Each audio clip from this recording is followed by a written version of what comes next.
मला वाटलेलंच बोरिंग डेमध्ये काहीतरी इंटरेस्टिंग होणारच आहे. तेवढ्यात कळालं स्वामी विवेकानंद आणि जिजाऊ माता यांच्या जयंतीनिमित्त प्रेमने आणलेल्या रंगांची उधळण करून ज्युनियर्स मुलींनी एकदम मस्त मस्त रांगोळी काढायला सुरुवातच केलेली.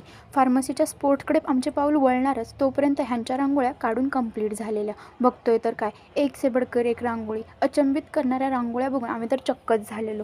ज्युनियर मुलींनी एवढ्या सुंदर रांगोळ्या काढलेल्या. लायब्ररीची अशी काही युनिक पुस्तके जी कधीच आम्ही बघितली नव्हती ती आज बघून घेतली. रांगोळ्या बघून आम्ही चाललो सेमिनार हॉलकडे. थोडंसं मेडिटेशन आणि गाणं ऐकून मस्त वाटलं.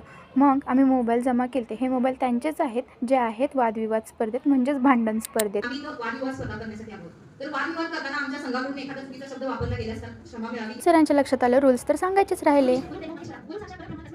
शांतीत क्रांती करणाऱ्या कार्तिकीने भांडणाची सुरुवात तर शांततेतच केलेली, पण प्रियांशूने सातारी तडक्यात एक नंबर प्रत्युत्तर दिली. वैभवने स्वामी विवेकानंदांच्या पावलांवर पाऊल टाकत मस्त उत्तरं दिली. टीम बीला प्राचीने मस्त सांभाळून घेतलं. नाजूक दिसणाऱ्या रुचीने कार्यक्रमाची तर रुचीच वाढवली होती आणि तेवढ्यात निर्जरा तर एकच नंबर बोलत होती, एकच नंबर प्रत्युत्तरं देत होती.